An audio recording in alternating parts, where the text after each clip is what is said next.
You ask Tiger to solve. This deals with linear equations with one unknown.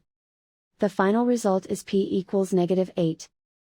Let's solve it step by step. Group all constants on the right side of the equation. Add 1 to both sides. Simplify the arithmetic.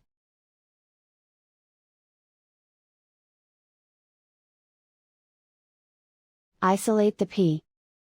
Multiply both sides by 4. Group like terms. Multiply the coefficients. Simplify the fraction. Simplify the arithmetic. And so the final result is p equals -8.